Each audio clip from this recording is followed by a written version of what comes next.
शुरू करता हूँ अल्लाह ताला के नाम से जो बहुत बड़ा मेहरबान निहायत रहम वाला है। अलिफ लाम मीम। इस किताब के अल्लाह की नाज़िल होने वाली, इसमें कोई शक नहीं, परवरदिगार है। जो लोग गैब पर ईमान लाते हैं और नमाज को कायम रखते हैं और हमारे दिए हुए माल में से खर्च करते हैं, और वो लोग जो ईमान लाते हैं उस पर जो आपकी तरफ उतारा गया और जो आपसे पहले उतारा गया और आखिरत पर ईमान लाते हैं। सदक़ल्लाहुल अलीयुल अज़ीम। जज़ाकल्लाह जी। बिस्मिल्लाहिर्रहमानिर्रहीम। अस्सलाम वालेकुम वरहमतुल्लाहि वबरकातुहू। आज हम जो है नया चैप्टर स्टार्ट करने जा रहे हैं और वो है एजुकेशनल असेसमेंट। सबसे पहले हम देखेंगे इसमें basic concepts. Basic concepts educational assessment में क्या क्या हैं, कौन से इनको टेस्टिंग एलिमेंट्स भी हम कहते हैं। ये जो टेस्टिंग एलिमेंट्स हैं इनका correct sequence test, measurement, assessment and evaluation है। पहले एक एग्जांपल ले लेते हैं, फिर इंडक्टिव वे से इसको आगे लेके इंशाल्लाह चलेंगे। आसान है ये चैप्टर, बल्कि सबसे आसान चैप्टर, सबसे इंटरेस्टिंग चैप्टर है आपका असेसमेंट इन एजुकेशन। आपने एक चैप्टर पढ़ाया अपने स्टूडेंट्स को और आप ये चाहते हैं कि आप मेजर करें, पता चले आपको कि आपके बच्चों की क्या प्रोग्रेस है या जो मेथड्स आप यूज़ कर रहे हैं वो इफ़ेक्टिव है कि नहीं है। करिकुलम के ऑब्जेक्टिव्स जो आपके पढ़ाने के मकासद थे, क्या वो आप हासिल कर चुके हैं कि नहीं। ये मुख्तलिफ़ वजूहात होती हैं जिनकी बुनियाद पर आप बच्चे की असेसमेंट करते हैं।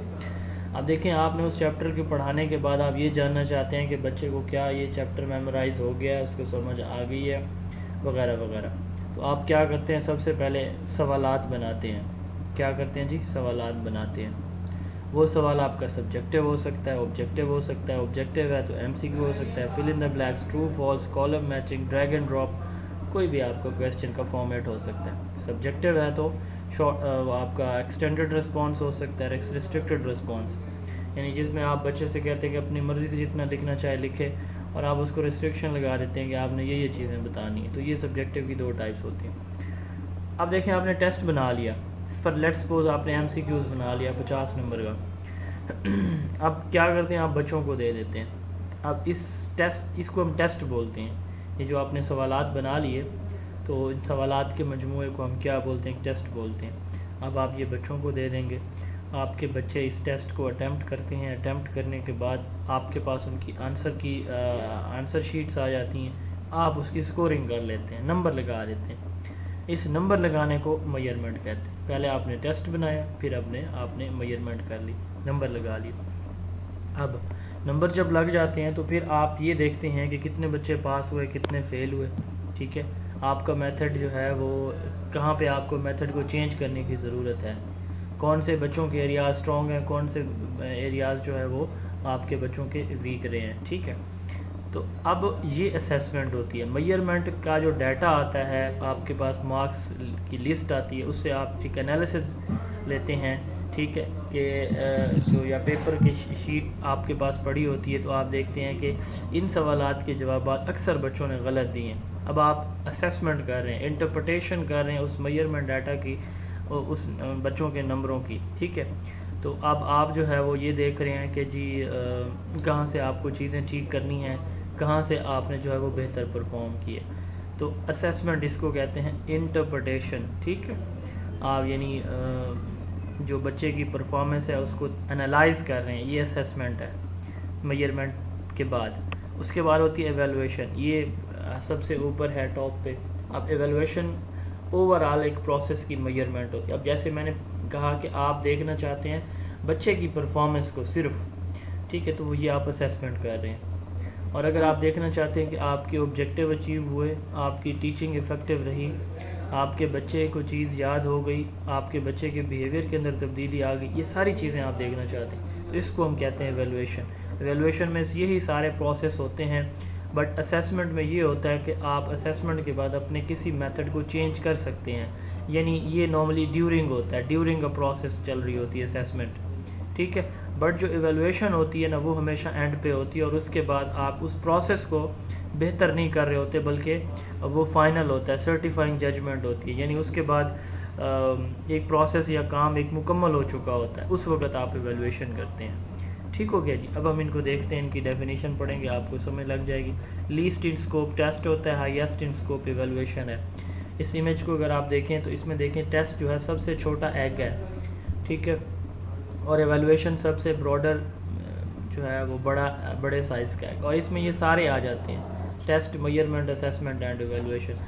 अब नैरोएस्ट इन स्कोप ये भी आ सकता है पेपर में, हाईएस्ट इन या ब्रॉडेस्ट इन स्कोप एवेलुएशन है, भी पूछा जा सकता है। और इनका करेक्ट सीक्वेंस क्या है, पहले टेस्ट बनाते हैं, फिर उसके नंबर लगाते हैं, फिर उसकी इंटरप्रिटेशन हम करते हैं। अगर हम असेसमेंट कर रहे हैं और अगर एवेलुएशन कर रहे हो तो हम फिर पास फेल, ठीक है, ये डिग्रीज वगैरह अवार्ड करते हैं। तो अब देखिए टेस्ट की बात कर लेते हैं। नैरोएस्ट इन स्कोप है, माइक ऑफ करें, किसी को ऑन है। टेस्ट कहते हैं instrument use for measuring sample of behaviour, ऐसा इंस्ट्रूमेंट जो सैम्पल ऑफ बिहेवियर जो है वो मेजर करने के लिए यूज़ किया जाता है। माइक ऑफ कर दें प्लीज़।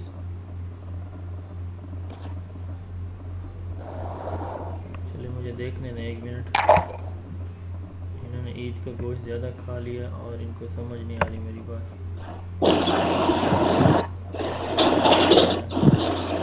तस्लीम फातिमा आपका माइक ऑन है मुसलसल।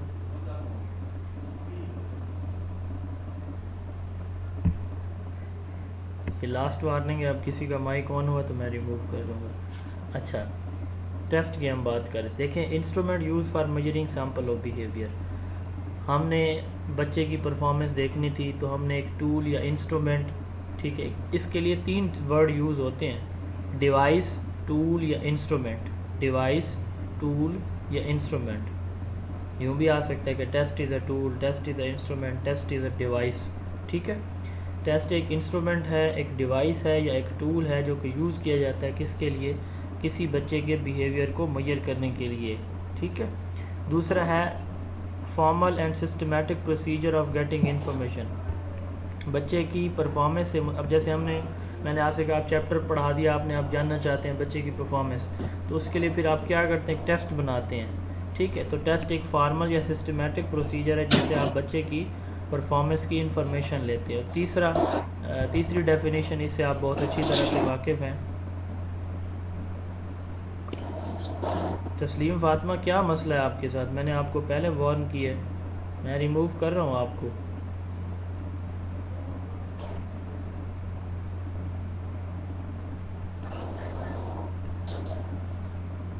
एक सेकंड मुझे इनको रिमूव करने दो, इनको वैसे समझ नहीं आ रही मेरी बात।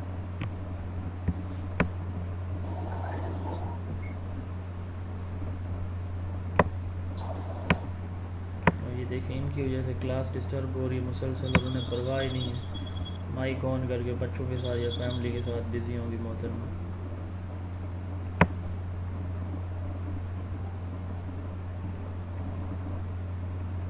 जी, इनको मैंने रिमूव कर दिया। अच्छा जी, तीसरी डेफिनेशन हम कह रहे थे कि set of question having correct answer that examinee usually answer orally or in writing. तो ये सवालात का मजमूआ हो सकता है, एक सिस्टमेटिक प्रोसेस है जिससे आप बच्चे के मुतालिक इंफॉर्मेशन कलेक्ट करते हैं, या एक डिवाइस, टूल या इंस्ट्रूमेंट है जिससे आप बच्चे के बिहेवियर को मेजर करते हैं, ठीक है। ये 3 डेफिनेशन, यही 3 ही है टेस्ट की डेफिनेशन, ठीक है जी। नैरोएस्ट इन स्कोप है, अब आपने टेस्ट बना लिया तो उसके बाद आपने टेस्ट बच्चों को दे दिया, बच्चों ने टेस्ट अटैम्प्ट किया, आपको आंसर शीट्स दी, आपने उसकी स्कोरिंग कर दी, नंबर लगा दिया। इसके लिए अल्टरनेटिवली, जैसे मैंने कहा कि डिवाइस, टूल या इंस्ट्रूमेंट है, इस तरह इसके लिए है क्वांटिफिकेशन स्कोरिंग, ठीक है। क्वांटिफाई करना, स्कोरिंग करना या फिर मार्किंग करना। रीजॉइन करें आप। ठीक है जी। क्वांटिफाई करना यानी नंबर लगाना, वही बात है। स्कोरिंग करना, नंबर लगाना। मार्किंग, नंबर लगाना। तो मेजरमेंट कहते हैं क्वांटिफिकेशन करना, स्कोरिंग करना या नंबर लगाना। किसको? टेस्ट को। इसकी दूसरी डेफिनेशन है क्वांटिफिकेशन और स्कोरिंग ऑफ अ टेस्ट। दूसरी है limited to quantitative description of the people's performance. बच्चे की परफॉर्मेंस को क्वांटिटेटिवली यानी नंबर के साथ शो करना मेजरमेंट है। तीसरी है ऑब्टेन इन्फॉर्मेशन इन क्वांटिटेटिव, या बच्चे की जो बच्चे के अबाउट जो इन्फॉर्मेशन है अब वो आप नंबर्स की शक्ल में कलेक्ट करते हैं, इसको भी मेजरमेंट हम कहते हैं। क्लियर हो गया जी। अब उसके बाद असेसमेंट। आपने मेजरमेंट कर ली, नंबर लगा दिए, मार्कशीट बना ली असेंडिंग डिसेंडिंग आर्डर में, ये फर्स्ट सेकंड थर्ड है, ये पास है, ये फेल है। ठीक है। और इंडिविजुअल भी आपके पास पेपर पड़ा हुआ है। आप अब क्या करते हैं, ये देख रहे हैं ये बच्चा इस एरिया में कमज़ोर है, इस एरिया में स्ट्रांग है। इसको हम बोलते हैं इंटरप्रटेशन। जो आपके पास एक चीज़ पड़ी है, आप उसकी मज़ीद तशरीह कर रहे हैं। ठीक है। It is interpretation of measurement data and it make sense of the data collected from student performance. जो आप मेजरमेंट से डाटा लेते हैं तो ये उसका आपको एक किस्म का सेंस, एक आइडिया देता है कि भाई ये परफॉर्मेंस है, ये पोजीशन है। दूसरी डेफिनेशन है process of collecting, interpreting, recording and using information of student response against specific educational task. अच्छा, अब ये दूसरी डेफिनेशन है इसकी और ये पेपर में पूछी जा चुकी है। असेसमेंट का दूसरा नाम लिख लें, अप्रेजल होता है। Assessment is also called appraisal. अच्छा, अब ये जो है ना असेसमेंट, ये हम कह रहे होते हैं कि जब आप किसी भी बच्चे की ओवरऑल परफॉर्मेंस के अबाउट जो इन्फॉर्मेशन गैदर करते हैं, ठीक है, और उसको अपने रिकॉर्ड में रखते हैं। प्रोसेस ऑफ गैदरिंग या कलेक्टिंग इंफॉर्मेशन, फिर उसको आप इंटरप्रेट करते हैं और अपने रिकॉर्ड में रखते हैं। ये तीन चीज़ें आती हैं असेसमेंट के अंदर। ठीक है। ये क्वालिटेटिव भी हो सकती है, क्वांटिटेटिव भी। ये पास है, ये फेल है, ये लायक है, ये नलायक है, इसने अच्छा परफॉर्म किया, इसने बुरा परफॉर्म किया। क्वांटिटेटिव क्या होगी? इसने 50 में से 40 नंबर लिए हैं, ठीक है, इसने 50 में से 45 नंबर लिए हैं। तो क्वालिटेटिव भी हो सकती है, क्वांटिटेटिव भी। अब एक और है बात, ऑल टेस्ट आर असेसमेंट। जितने भी आप टेस्ट लेते हैं वो सारे के सारे असेसमेंट होते हैं, but all assessment are not test. जितनी असेसमेंट होती हैं सारी वो टेस्ट नहीं हो सकती। लेट्स सपोज आप ऑब्जर्वेशन कर रहे हैं, ठीक है, यानी देख रहे हैं। अब ये भी आप असेसमेंट कर रहे थे ना, ऑब्जर्वेशन यानी देख रहे हैं कि कौन पढ़ रहा है कौन नहीं पढ़ रहा है, ये बेसिकली असेसमेंट है, बट इसमें टेस्ट इन्वॉल्व नहीं होता। तो यहाँ हम कहते हैं कि जैसे इसकी मिसाल ऑब्जर्वेशन है, तो सारे टेस्ट जितने भी होंगे ना उनकी असेसमेंट हम करते हैं। एंड पे देखते हैं, पास फेल करते हैं, कौन अच्छा है कौन कमज़ोर है, ये इंटरप्रिटेशन हम बनाते हैं एंड पे। बट जो असेसमेंट होती है ना सारी की सारी लाजमी नहीं है कि वो टेस्ट उसके अंदर शामिल हो। ठीक है। इसकी मिसाल मैंने आपको बताया, जैसे कि ऑब्जर्वेशन है, आप बच्चे को ऑब्ज़र्व कर रहे होते हैं, क्लास को ऑब्ज़र्व कर रहे होते हैं, वो असेसमेंट है बट टेस्ट नहीं है वो। ठीक है जी। एंड लास्ट है एवेलुएशन, ब्रॉडेस्ट इन स्कोप। अब ये हम कहते हैं वैल्यू, वर्थ या क्वालिटी। मेजरमेंट हमने कहा कि क्वांटी की जजमेंट है, ठीक है, क्वांटिफिकेशन है, जजमेंट नहीं। याद रखिएगा एवेलुएशन का दूसरा नाम जजमेंट है। मैंने अप्रेजल का दूसरा नाम आपको बताया, असेसमेंट का दूसरा नाम अप्रेजल है, टेस्ट का डिवाइस टूल या इंस्ट्रूमेंट है, मेजरमेंट का क्वांटिफिकेशन या स्कोरिंग होती है, ठीक है, असेसमेंट का अप्रेजल है और एवेलुएशन का दूसरा नाम जजमेंट है। ठीक है जी। तो it is value judgement of the student performance based on test. अब देखें value judgement, judgement of value, worth और क्वालिटी ऑफ अ प्रोसेस।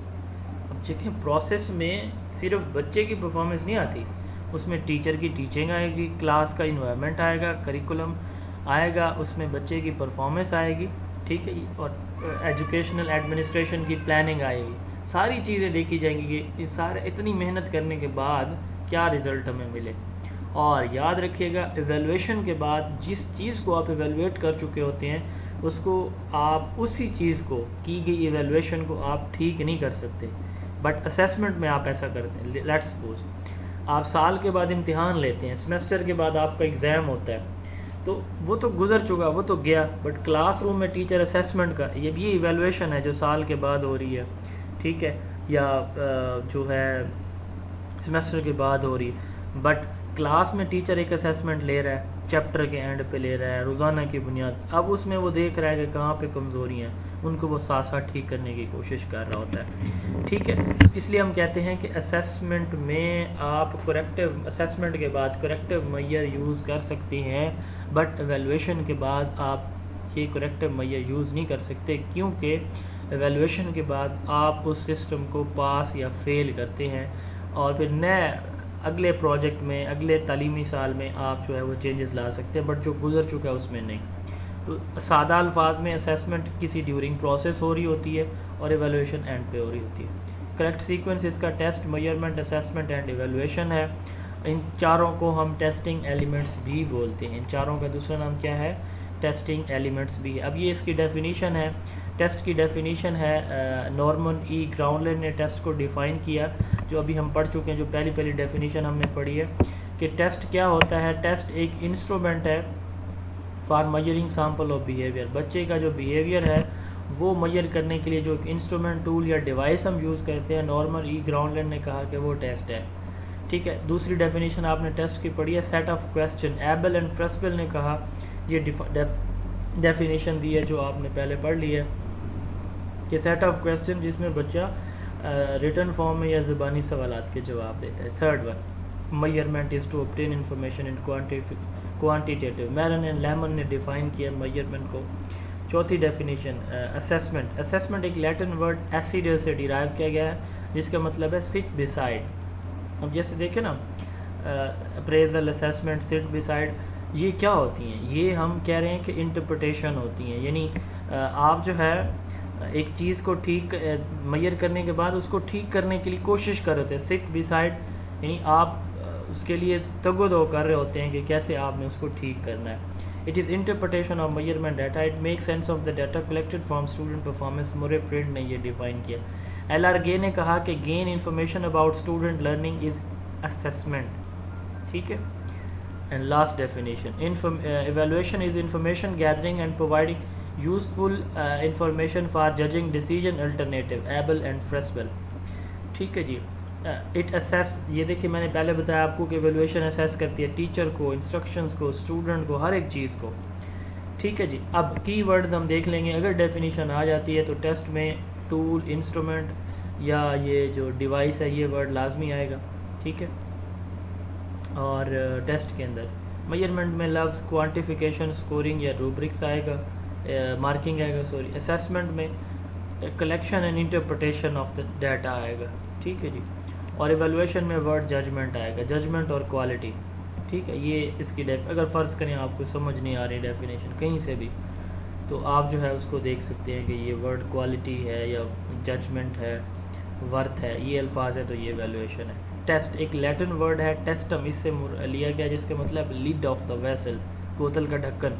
कुछ लोग ढक्कन होते हैं ना, तो जल्दी जो है वो हर बात जो है ना उनके में पेट में नहीं रहती, जल्दी खुल जाते हैं। इसी तरह टेस्ट जो है वो टेस्ट, इसको कहते हैं testum, lid of the vessel. दूसरा test answer, how well. Test हमें बताता है किसी बच्चे की परफॉर्मेंस के about how well. Measurement how much. Evaluation and assessment बताते हैं हाउ गुड। टेस्ट क्या बताता है? How well. Measurement how much and evaluation हमें बताता है हाउ गुड। अब ये डिफरेंस है जो मैं ऑलरेडी आपको बता चुका हूँ कि असेसमेंट इंफॉर्मेशन गैदरिंग है और उसकी जो है इंटरप्रिटेशन है। एवेलुएशन जो है वो वैल्यू या वर्थ जजमेंट का प्रोसेस है। ठीक है, ये असेसमेंट की बेस पे भी हो सकता है, यानी असेसमेंट आप करते हैं तो उसके बाद आप जो है यानी रिज़ल्ट आप लेट्स सपोज फाइनल आपका रिज़ल्ट है, आप असेसमेंट के रिज़ल्ट को फाइनल कंसिडर कर लेते हैं, तो यूँ भी पॉसिबल है कि असेसमेंट के बाद आपने असेसमेंट की रिज़ल्ट इंटरप्रिटेशन किया, उसी को फाइनल कंसिडर कर लेते हैं। असेसमेंट एक तरह की इंफॉर्मेशन होती है कि आप चेक कर लेते हैं कि कहाँ पे आप स्टैंड कर रहे हैं। एवेलुएशन जजमेंट है, अब इसमें आप जो है वो ख़ुद को पास फेल कर रहे होते हैं। असेसमेंट नॉर्मली क्वालिटेटिव होती है बट क्वांटिटेटिव भी हो सकती है। एवेलुएशन तकरीबन ये क्वांटिटेटिव मीनिंग्स में दी जाती है। असेसमेंट स्ट्रेंथ और वीकनेसेस को पिन पॉइंट हाईलाइट करती है। ठीक है, आपको पता चलता है कि कहाँ से आप कमज़ोर और कहाँ से स्ट्रॉन्ग है। एवेलुएशन आपके इंडिविजुअल्स को सॉर्ट आउट करती है, क्लासीफाई करती है कि कौन क्या पोजीशन ले गया। असेसमेंट डायग्नोस्टिक इन्फॉर्मेटिव है, जैसे मैंने बताया कि ये ड्यूरिंग होती है। ठीक है, आप ड्यूरिंग सेशन लेक्चर जो कर रहे होते हैं वो असेसमेंट होती है। ये डायग्नोस्टिक है, आप लर्निंग डिफ़िकल्टीज़ को, लर्निंग प्रॉब्लम्स को देख रहे होते हैं, लर्निंग प्रोग्रेस को देख रहे होते हैं, तो ये असेसमेंट होती है और इवेलुएशन हमेशा एंड पे होती है। अब उसके बाद है अप्रोचेस टू असेसमेंट। अब देखिए हम जो है क्लास में बच्चों को पढ़ाने से पहले या पढ़ाने के दौरान मुख्तलिफ सवालात करते हैं। उन सवालात का मकसद क्या होता है जी? जी, पहले और दौरान तदरीस जो सवालात हम करते हैं उनका मकसद क्या होता है? सर बच्चों की सर अटेंशन नॉलेज को बच्चों ने अटेंशन गेन करने के लिए, दूसरा नॉलेज चेक सर करने के लिए, नॉलेज तीसरा सर उनकी वीकनेस और स्ट्रेंथ भी चेक करते यस हैं। उनकी स्ट्रेंथ और वीकनेसेस देखने के लिए तीन ये चीज़ें भी हो चेक गई। करते हैं कि जो टीचर पढ़ा रहा है वो बच्चा किस हद तक उसको लर्न कर रहा है, गेन कर रहा है, ये भी चेक करते हैं। यानी लर्निंग प्रोग्रेस, सर इसको हम उनका कह सकते हैं कि लर्निंग प्रोग्रेस देखने के लिए, और वो उनका टॉपिक से रिलेटेड कंसेप्ट करने के लिए भी, यस ये बच्चे उनकी को अंडरस्टैंडिंग कोई है देखने भी। के लिए, अंडरस्टैंडिंग देखने के लिए। अब ये 5 पॉइंट्स हमारे पास आ गए, मैं रिपीट कर देता हूँ। उनका नॉलेज जज करने के लिए, उनकी जो है अटेंशन के लिए, अंडरस्टैंडिंग के लिए, उनकी लर्निंग डिफ़िकल्टीज़ के लिए, और लर्निंग प्रोग्रेस मेजर कर देखने के लिए कि बच्चे ठीक पढ़ रहे हैं यानी। एक ये है, ठीक है, ये टीचर सवाल कर रहे हैं, ऐसे ही होता है। अच्छा, ड्यूरिंग आपके लेक्चर जब आप कुछ टाइम ब्रेक लेते हैं या बच्चों को क्लास वर्क देते हैं, तो क्या बच्चे भी आपस में एक दूसरे से सवाल कर रहे होते हैं, पूछ रहे होते यस हैं? सर। अच्छा, अब यस ये सर, जो है ये कर दो रहे तरह होते से हो सकता है, या यस तो सर। एक बच्चा दूसरे बच्चे से पूछ रहा है, ठीक है, इसको हम पीयर क्वेश्चनिंग कहते हैं, या फिर ये है कि एक बच्चा जो है वो एक ग्रुप से सवाल कर रहा है, ठीक है।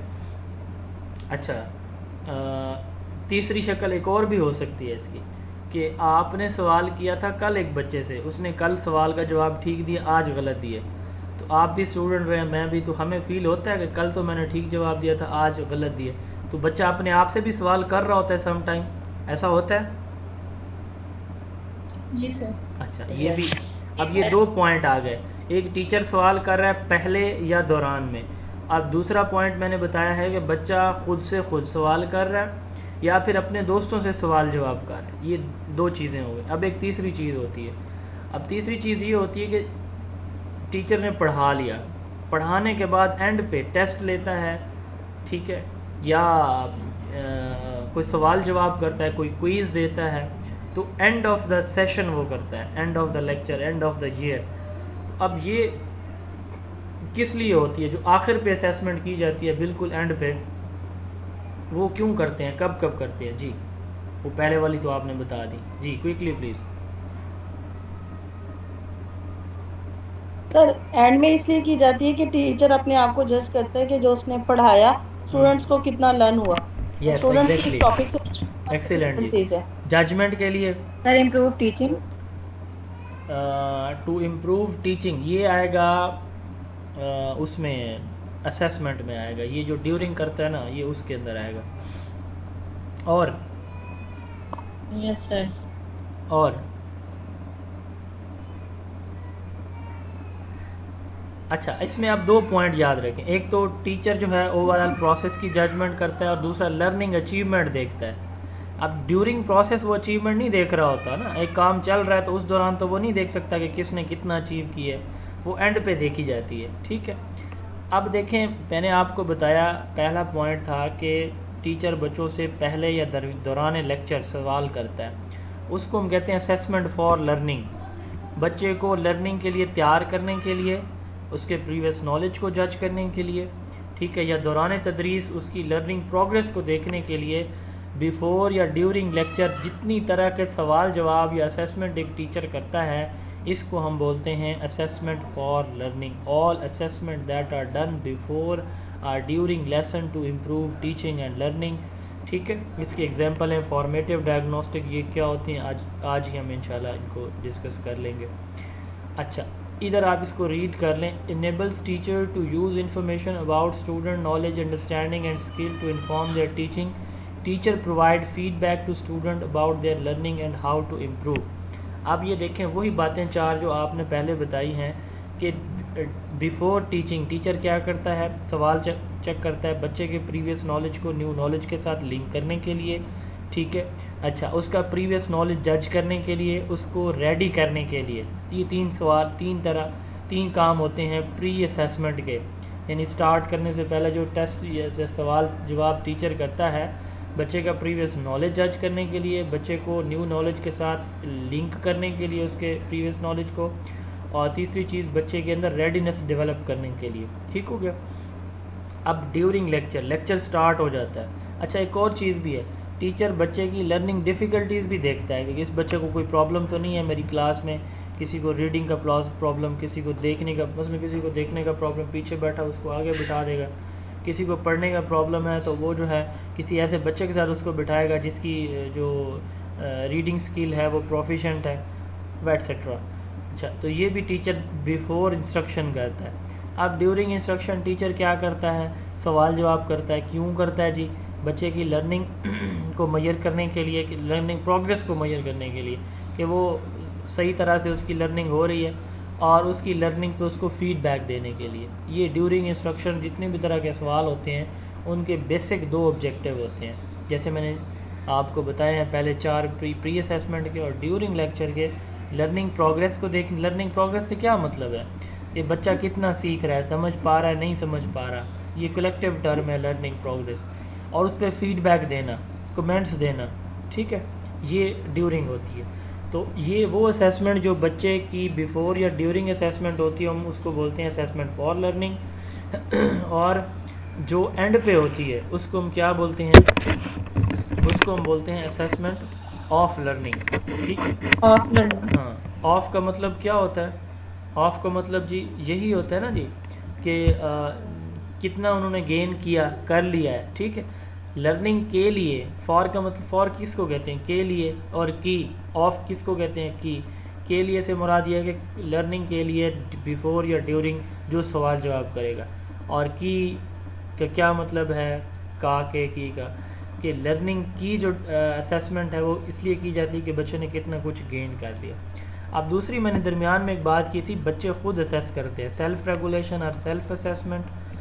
ठीक है, बच्चा अपनी असेसमेंट खुद कर रहा है या उसका कोई पीयर कहते हैं सेम एज फेलोज जो होते हैं, उसको कोई पीयर उसकी असेसमेंट कर रहा है। ठीक है, तो इसको हम कहते हैं असेसमेंट एज लर्निंग। तो इसमें बच्चे एक दूसरे की असेसमेंट कर रहे होते हैं, एक दूसरे को अपनी लर्निंग के ऊपर फीडबैक दे रहे होते हैं, और अपने वीक और स्ट्रॉन्ग एरियाज़ खुद एनालाइज कर रहे होते हैं। ठीक, इसकी एग्जांपल इप्सिटिव, सेल्फ और पीयर असेसमेंट है। अभी हम डिटेल में देखेंगे इन एग्जांपल्स को। अब तीसरी जो अप्रोच है वो असेसमेंट ऑफ लर्निंग। अब ये देखें, डन बिफोर और ड्यूरिंग, और असेसमेंट ऑफ लर्निंग एंड पे होती है। All assessment done after lesson और कोर्स। क्यों? To demonstrate the learning achievement और परफॉर्मेंस। ठीक है, बच्चे की लर्निंग अचीवमेंट या परफॉर्मेंस को देखने के लिए, या प्रोसेस जो है उसकी वर्थ, वैल्यू या जजमेंट के लिए। पोर्टफोलियो होती हैं, पोर्टफोलियो एग्जांपल है इसकी summative, norm reference and criterion reference assessment. In examples को अगली स्लाइड्स में हम डिटेल में पढ़ेंगे। तो ये कॉन्सेप्ट क्लियर हो गया जी सबका, फॉर, एज और ऑफ लर्निंग का। आगे इनकी डिटेल हम देखने जा रहे हैं अभी वैसे एग्जांपल्स के साथ, तो मज़ीद भी इंशाल्लाह क्लियर हो जाएगा। आप देखें, असेसमेंट फॉर लर्निंग, ये तकरीबन ने टर्म इंट्रोड्यूस करवाई थी फॉर्मेटिव असेसमेंट की। इसको देखने से पहले ना हम इधर आ जाए आप लोग, ये रेडीनेस और प्लेसमेंट असेसमेंट पहले स्टार्ट से पढ़ते हैं ना इसको। प्लेसमेंट असेसमेंट क्या होती है, या रेडीनेस असेसमेंट, इसको हम प्री असेसमेंट भी कहते हैं। ठीक है, यानी किसी काम को स्टार्ट करने से पहले जो प्री असेसमेंट, आप इसके साथ लिख लें, ये जो प्लेसमेंट असेसमेंट है ये बेसिकली प्री असेसमेंट होती है, किसी लेक्चर को स्टार्ट करने के लिए आप करते हैं। अच्छा, प्री असेसमेंट, प्लेसमेंट असेसमेंट या रेडीनेस असेसमेंट क्या होती है? जैसे मैंने आपको कहा कि टीचर किसी भी बच्चे से लेक्चर स्टार्ट करने से पहले सवाल करता है। क्यों करता है जी? To check previous knowledge, to link previous knowledge with the new knowledge, to make learner ready for new topic या new assignment, and fourth one to identify the learning difficulties. ये लर्निंग डिफ़िकल्टीज़ एक चौथा area और एक अलग area है, पहले 3 को आप फोकस करें। अच्छा, अब प्लेसमेंट असेसमेंट कब की जाती है? ये असेसमेंट फॉर लर्निंग है। आपके पास एक बच्चा आया है, उसका जो उसके पेरेंट्स हैं वो क्लेम कर रहे हैं कि ये चौथी में फ़लाँ स्कूल से आया है, तो लिहाजा इसको 4th क्लास में एडमिट करें आप उसका एक टेस्ट बनाते हैं, उससे टेस्ट लेते हैं चौथी क्लास के बेसिक चैप्टर से। तो वो बच्चा उस टेस्ट को सॉल्व कर लेते हैं, आप उसको बिठा देते हैं, वो नहीं कर सकता, आप कहते हैं ये तीसरी के काबिल है या दूसरी में बिठा सकते हैं, हम इसको चौथी में नहीं बिठा सकते। तो वो टेस्ट जो किसी बच्चे को किसी ग्रेड, क्लास या कोर्स में प्लेस करने के लिए लिया जाता है, उसको हम प्लेसमेंट असेसमेंट कहते हैं। जैसे आप लोग गैट टेस्ट देते हैं, इस तरह मेडिकल कॉलेज वाले MCAT, ECAT देते हैं, CSS, PMS, PPSC, ये जितने एग्ज़ाम हैं ये बेसिकली प्लेसमेंट असेसमेंट के अंदर आती है। ये मैं थोड़ा एक एक्स्ट्रा इन्फॉर्मेशन है आपके लिए। GCAT, MCAT, GAT, ECAT, CSS, PMS, PPSC, ये सारे जो है ये भी प्लेसमेंट के, ये एक्स्ट्रा इन्फॉर्मेशन है, ये लिंक नहीं कर रहे इस डेफिनेशन के साथ, बट आपने इसको अंडरस्टैंड करना है कि ये सारी भी प्लेसमेंट असेसमेंट, क्योंकि इसमें हम एक डेफिनेशन पढ़ेंगे प्लेसमेंट आगे मैनेजमेंट के चैप्टर में। प्लेसमेंट कहते हैं किसी एम्प्लॉय को कोई नई जॉब थ्रू प्रॉपर चैनल, यानी टेस्ट और इंटरव्यू के बाद जब आप ऑफ़र करते हैं तो उसको प्लेसमेंट बोलते हैं। तो उसके लिए जो असेसमेंट आप करते हैं, टेस्ट इंटरव्यू, वो बेसिकली प्लेसमेंट असेसमेंट आती है, वो उस वक्त मैं आपको बता दूंगा। बहरहाल इतना इसको फ़िलहाल समझें। अच्छा, अब प्लेसमेंट हो गई है, ठीक है। इसी तरह एक और टर्म यूज़ होती है रेडीनेस टेस्ट। रेडीनेस है बच्चे का प्रीवियस नॉलेज जज करने के लिए, उसको न्यू नॉलेज के साथ लिंक करने के लिए। ये आप लेक्चर से पहले करते हैं। रेडीनेस असेसमेंट आप कब करते हैं? लेक्चर से पहले। प्लेसमेंट आप कब करते हैं? किसी कोर्स ग्रेड में एडमिशन देने के लिए। ये दोनों जो है असेसमेंट फॉर लर्निंग की। अब ये बिफोर इंस्ट्रक्शन हो रही है। प्लेसमेंट में बिफोर इंस्ट्रक्शन है, रेडीनेस टेस्ट भी बिफोर इंस्ट्रक्शन होता है, ठीक है। अच्छा, इन दोनों को आप कलेक्टिवली प्री असेसमेंट भी कह सकते हैं। इसी तरह टर्म यूज़ होती है डायग्नोस्टिक असेसमेंट। अब डायग्नोस्टिक असेसमेंट क्या चीज़ है? आपको, जैसे मैंने बताया, आपके कुछ बच्चे हैं, आप डॉक्टर के पास जाते हैं कोई मेडिकल प्रॉब्लम लेके, वो सबसे पहले आपके टेस्ट कराता है, टेस्ट कराने के बाद फिर आपको दवाई तजवीज़ करता है। तो इसी तरह आप पढ़ाने से पहले आप ये देखते हैं कि इन बच्चों में किस किस्म के मसाइल हैं। आप डायरेक्ट पढ़ाना नहीं शुरू कर देते। तो किसी को देखने का मसला, किसी को सुनने का मसला, आपने रीडिंग डिफ़िकल्टीज़ मेजर करनी है, तो आप सारी क्लास से कहते हैं कि जी पहले चैप्टर से आप रीडिंग स्टार्ट कर दें। 50 बच्चे हैं तो हर बच्चा 1-1 मिनट या आधी लाइन, 1-1 लाइन पढ़ता जाएगा। आपको पता चल जाएगा इसको रीडिंग का प्रॉब्लम है, ये किताब को कितनी नज़दीक या दूर से देखता है। या बोर्ड पे कुछ लिखते हैं, आप पूछते हैं ये सबको नज़र आ रहा है, फिर रेंडमली आप पूछ लेते हैं किस किस को ये क्या लिखा हुआ है। ये आप उनका विजन चेक कर रहे हैं, ठीक है। इसी तरह आप उनकी रीडिंग स्किल, लिसनिंग स्किल आप देख सकते हैं, राइटिंग स्किल आप से कोई पैराग्राफ लिखवा सकते हैं। तो ये मुख्तलिफ लर्निंग डिफ़िकल्टीज़ हैं और ये हमने पढ़ी हैं पिछले चैप्टर में। तो उन लर्निंग डिफ़िकल्टीज़ को मेजर करने के लिए इंस्ट्रक्शन से पहले टीचर जो टेस्ट लेता है उसको डायग्नोस्टिक असेसमेंट कहते हैं। ये ऑब्जर्वेशन भी हो सकती है। तो before creating the instruction, knowing student strength and weaknesses or medical reason or difficulties in learning and or understanding is known as diagnostic assessment.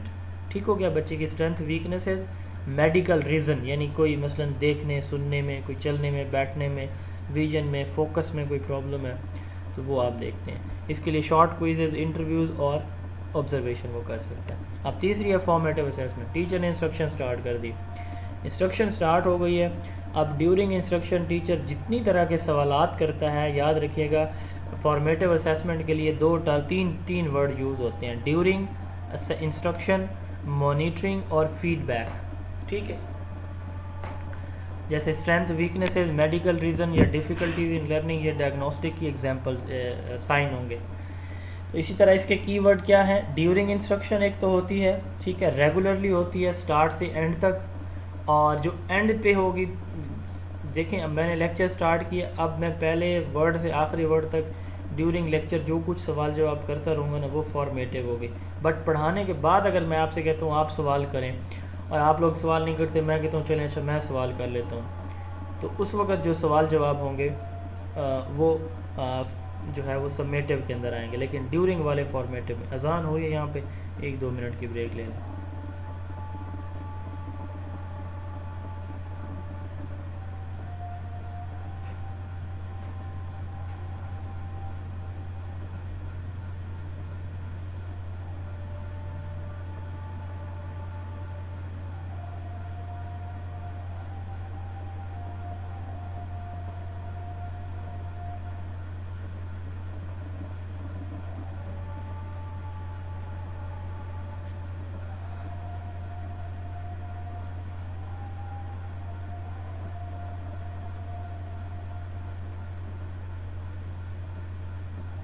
तो घर पे बताना आपको।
अच्छा जी, तो हमने बात की है कि वो तमाम तरह की असेसमेंट जो ड्यूरिंग इंस्ट्रक्शन होती है, रेगुलरली होती रहती है पहले से आखिरी वर्ड तक।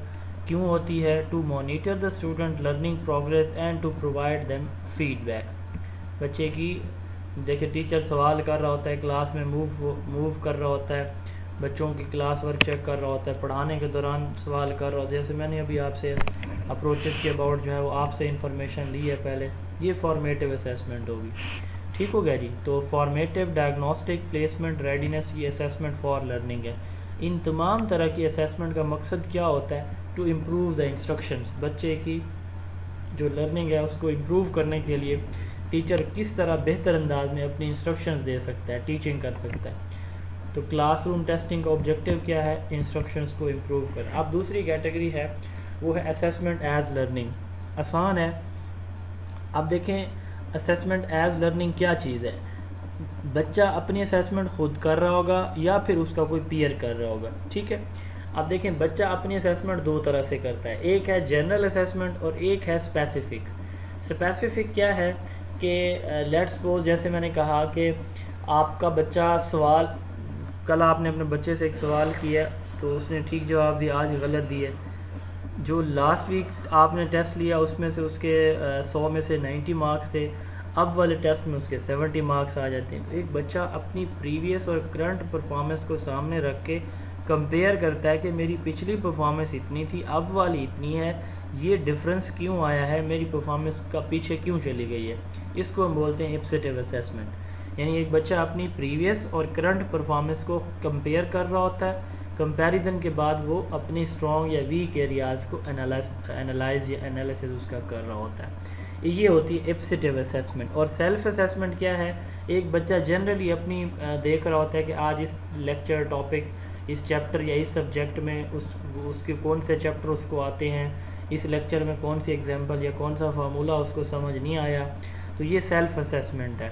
तो इसमें बच्चा रिफ्लेक्शन कर रहा होता है, identify the strength and weaknesses, इसको हम रिफ्लेक्शन बोलते हैं। तो सेल्फ असेसमेंट बेसिकली एक तरह की सेल्फ अप्रेजल, यानी अपने आप को खुद एनालाइज करना, सेल्फ असेसमेंट या सेल्फ रिफ्लेक्शन इसको हम बोलते हैं, कि अपनी स्ट्रेंथ या वीकनेसेस को खुद देखना और उस पर स्ट्रेटजीज बनाना। ठीक है, कि मैंने इसको कैसे ठीक करना है। ठीक है जी, हाउ टू इम्प्रूव, इस पे भी वो काम करता है फिर बच्चा। उसके बाद है पीयर असेसमेंट या पीयर अप्रेजल। आप देखें इसमें दूसरे बच्चे एक बच्चे से सवाल कर रहा होता है, ग्रुप भी हो सकता है, एक भी हो सकता है। तो अब पीयर असेसमेंट में एक बच्चा दूसरे बच्चे की परफॉर्मेंस को देखता है, ठीक है, फिर पहले वाला दूसरे वाली को, दूसरे वाला फिर पहले वाले बच्चे की परफॉर्मेंस को एनालिसिस करता है या सवाल जवाब करते हैं, टेस्ट लेते हैं एक दूसरे से।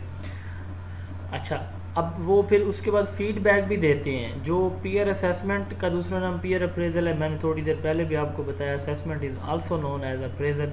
तो पीयर रिव्यू क्या होता है? जो फीडबैक देगा ना, आपका जवाब ठीक है, इसको ऐसे करें, वेल डन, एक्सीलेंट, ये फीडबैक होता है। जो कमेंट्स दिए जाते हैं परफॉर्मेंस के ऊपर, ठीक है, उसको फीडबैक कहा जाता है। तो जो पीयर कमेंट देता है उसको पीयर रिव्यू कहते हैं। ठीक हो गया जी। अब तीसरी अप्रोच है वो असेसमेंट ऑफ लर्निंग। अब असेसमेंट ऑफ लर्निंग तीन एग्जांपल इसकी हैं। सबमेटिव है, एक कोर्स के एंड पे जो असेसमेंट की जाती है उसको हम बोलते हैं सबमेटिव असेसमेंट। कोर्स के एंड पे जो भी आप असेसमेंट करते हैं, ये जनरल टर्म है, उसको हम बोलते हैं summative assessment. Assessment at the end of instruction, it is final and certifying judgement. It is final and certifying judgement. याद रखिएगा कि सबमेटिव जो है वो सर्टिफाइंग जजमेंट होती है, फाइनल होती है और एंड पे होती है। ये कई दफ़ा पूछा गया है, फॉर्मेटिव कब होती है असेसमेंट और सबमेटिव कब होती है, कई दफ़ा सवाल आ चुका है पेपर में। तो measure student achievement at the end of the instruction, it is final certifying judgement. ठीक है, इसके लिए स्टैंडर्ड टेस्ट और फाइनल एग्ज़ाम होते हैं। अच्छा, दूसरी है इंटरम या बेंचमार्क असेसमेंट। ये कंटिन्यूस असेसमेंट और बेंचमार्क में अक्सर स्टूडेंट थोड़ा सा कंफ्यूज हो जाते हैं कि पता नहीं ये दोनों मिक्स हो जाती हैं उनको। तो बहुत आसान सा इनका फार्मूला है। इंटरम या बेंचमार्क असेसमेंट है किसी कोर्स, यूनिट या चैप्टर के कंप्लीशन के बाद जो आपकी असेसमेंट होती है ना, उसको हम कहते हैं इंटरम या बेंचमार्क असेसमेंट। उसको हम क्या बोलते हैं जी?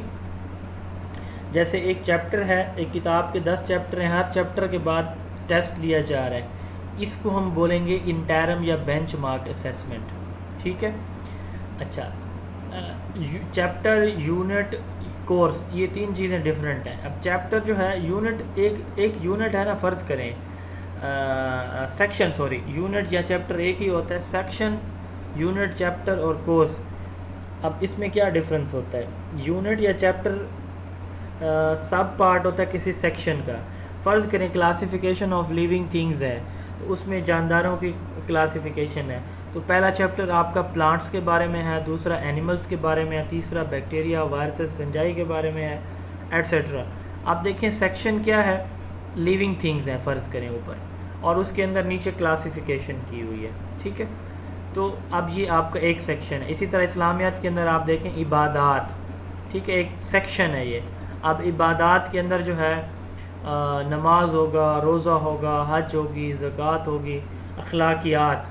अब अखलाकियात एक सेक्शन होगा, इसके अंदर जो है मुख्तलिफ जो फेवरेट पर्सनैलिटीज़ हैं या वेल नोन पर्सनैलिटी, अम्बिया अलैहिस्सलाम, सहाबा, अहले बैत, इस तरह औलिया अल्लाह, उनके होंगे, उनकी लाइफ हिस्ट्रीज़ होंगी और उनकी जो अखलाकियात हैं उन पे छोटे छोटे यूनिट होंगे।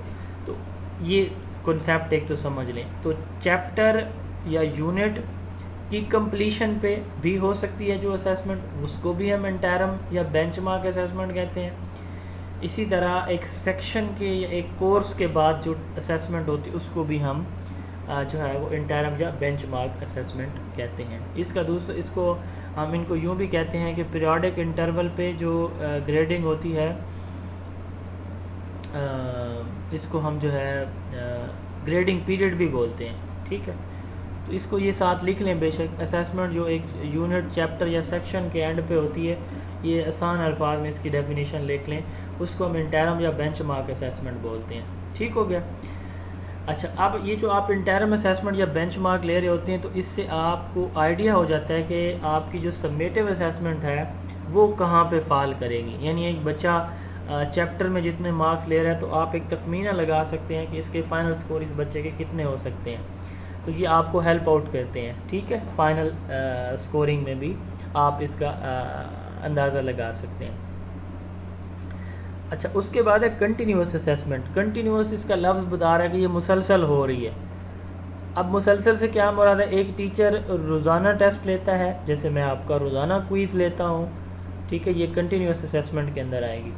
और आपका जो अभी चलें आपसे ही सवाल है, जो आपका चैप्टर पे एंड पे जो टेस्ट होगा वो कंटिन्यूस होगा या इंटरम होगा, बेंचमार्क? सर वो इंटरम हाँ इंटरम या बेंचमार्क इंटरम होगा। ठीक है, एक यूनिट कंप्लीशन पे जो टेस्ट हो रहा है वो इंटरम या बेंचमार्क हो रहा होगा, और एक जो डेली, वीकली, फोर्टनाइटली या मंथली, रोज़ाना, हफ्ते बाद, 15 दिन बाद या महीने बाद एक टेस्ट लेता है टीचर, उसका स्केजुअल है, वो लेता ही लेता है, हर यकम को, हर मंडे को, ठीक है, या हर 15 यकम और 15 तारीख को वो टेस्ट लेता ही लेता है।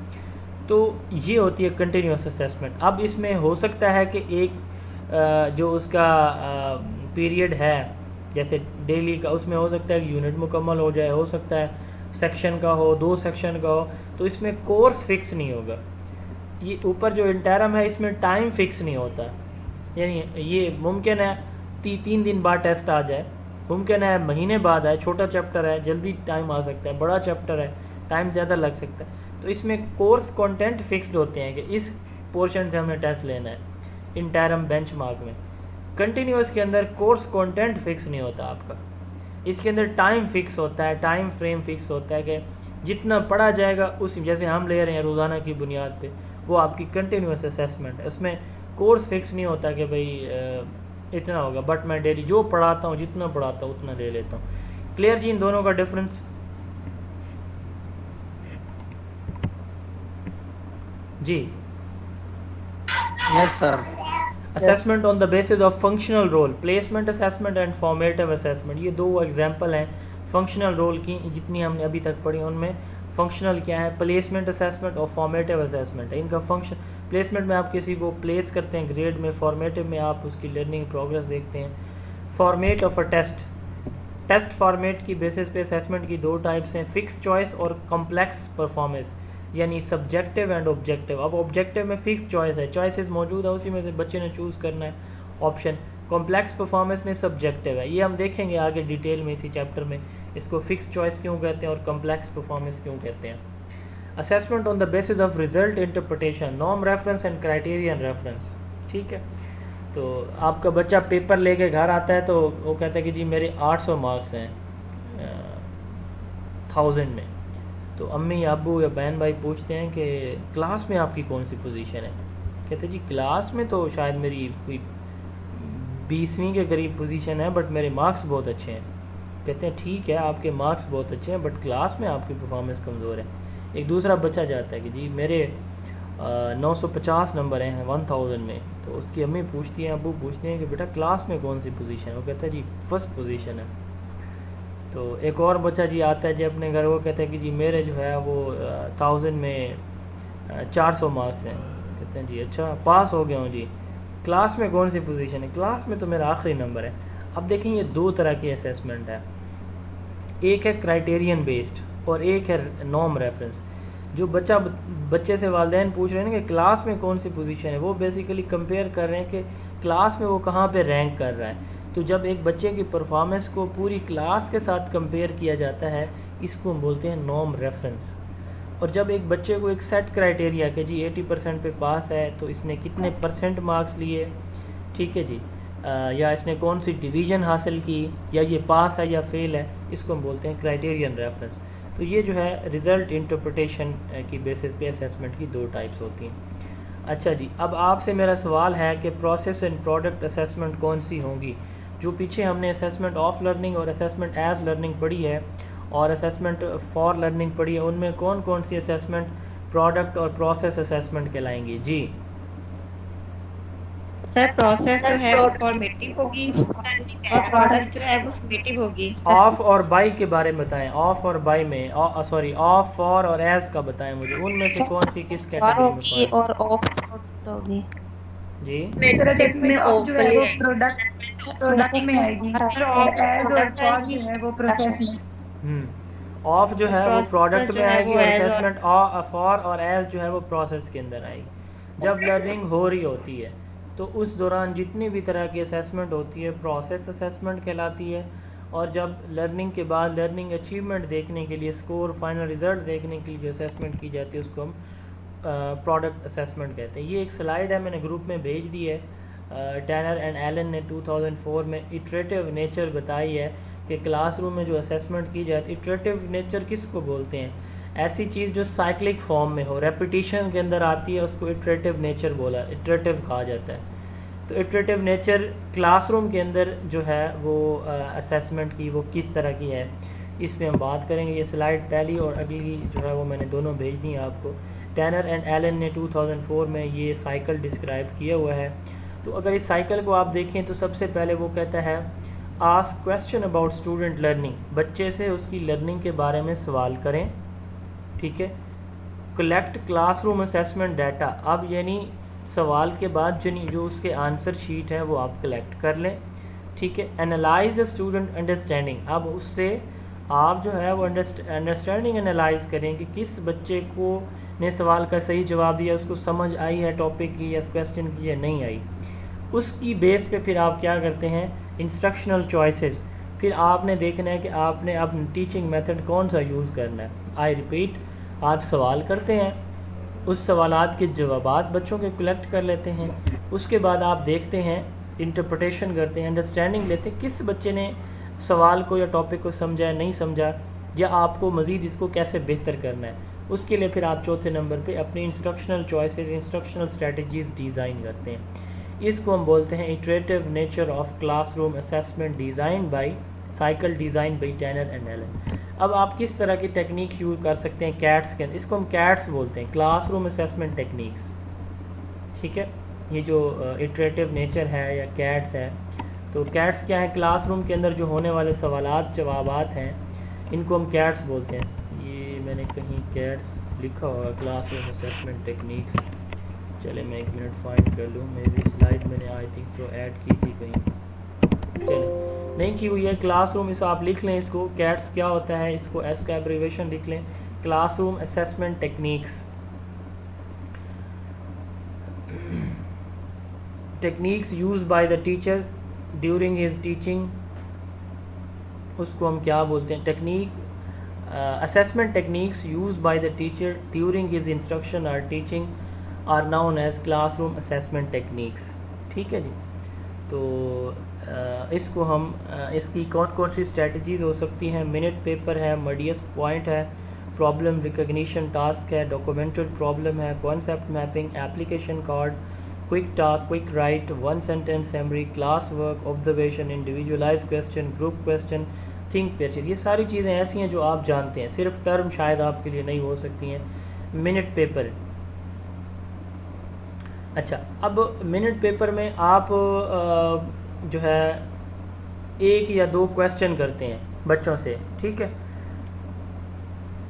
यानी जो टॉपिक मैंने लेट्स सपोज आपको अप्रोचेस पढ़ाया है, रीजॉइन कर लें आप। लेट्स सपोज मैंने आपको अप्रोचेस ऑफ असेसमेंट, मैं आपसे कहता हूँ कि जी अप्रोचेस ऑफ असेसमेंट में सबसे जो बेहतर आपको कौन सी डेफिनेशन या कौन सी टर्म समझ आई है, ठीक है। तो यहाँ पे आप क्या करते हैं, एक मिनट में आप उसको डिस्क्राइब करके लिख देते हैं, इसको हमको बोलते हैं मिनट पेपर।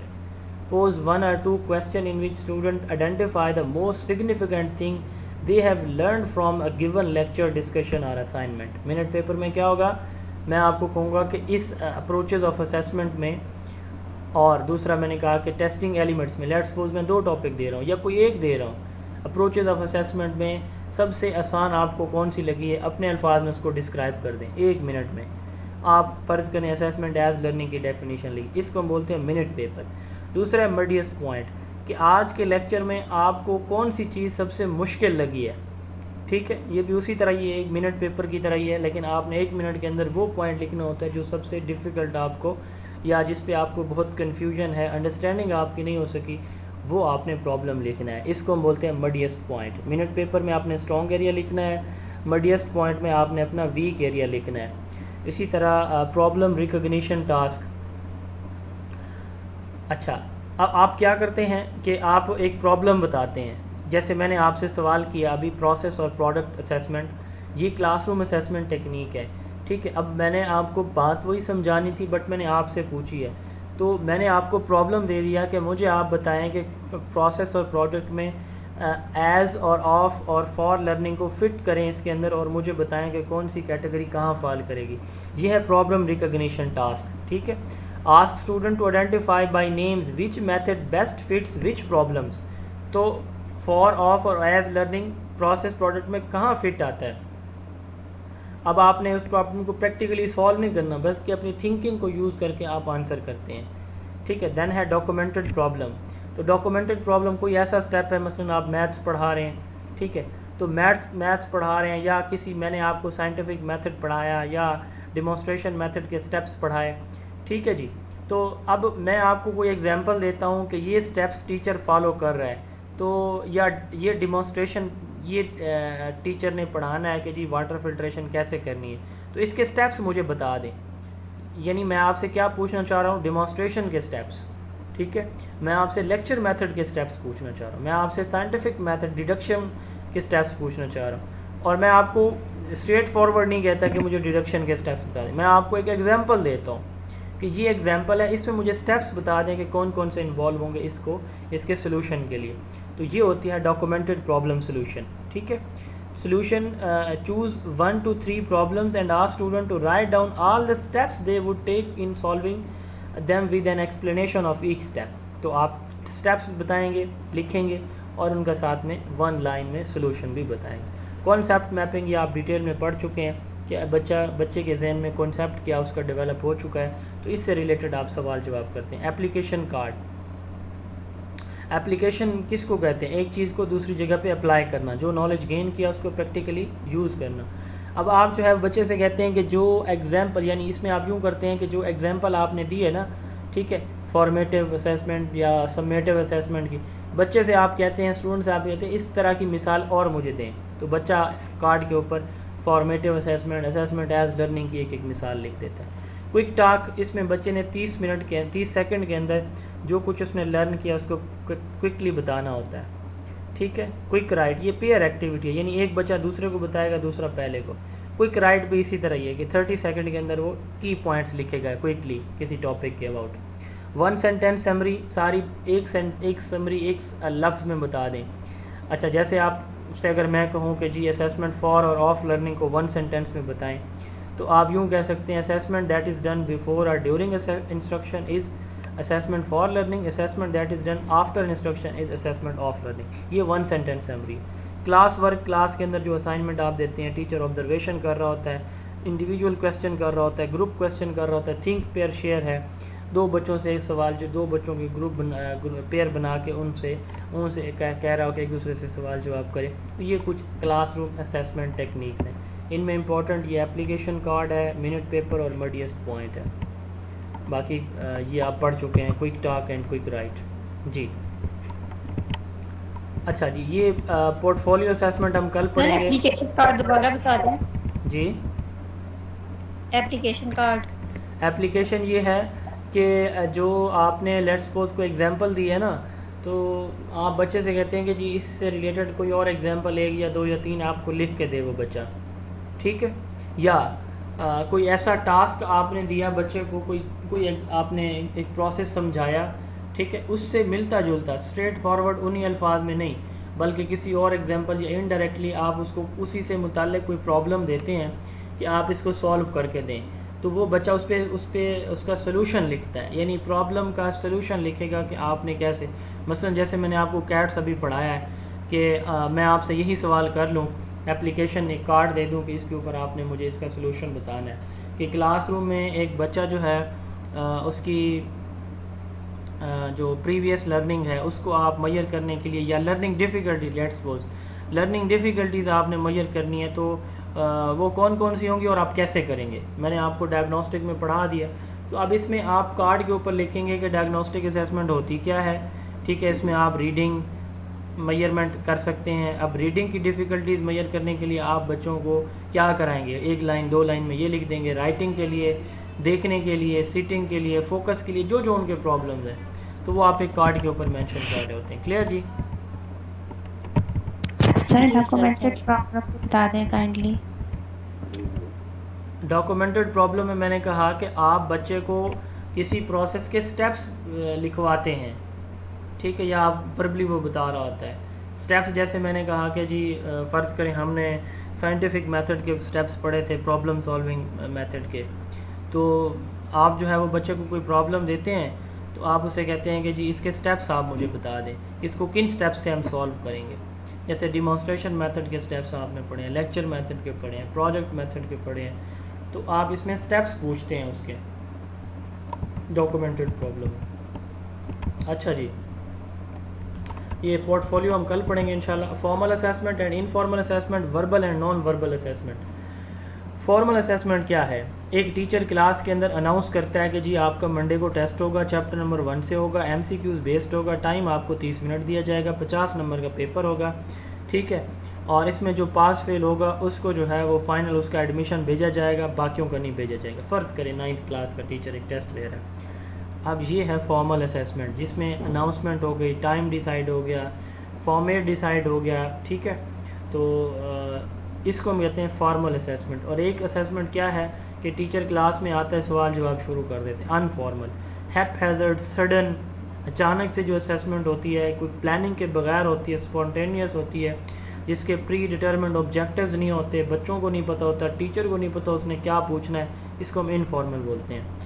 तो ये मैंने बताया था पिछले चैप्टर में कि ये फॉर्मल वर्ड कई दफ़ा यूज़ होगा फॉर्मल लर्न इसमें एजुकेशन के अंदर। तो the systematic pre plan data based test that measure what and how well the student have learned. Formal assessment determine the student's proficiency or mastery of the content and can be used for comparison against certain standards, standardized test criterion and norm reference test. ये formal assessment है। अब है informal assessment, spontaneous form of assessment that can easily incorporated in day-to-day activities.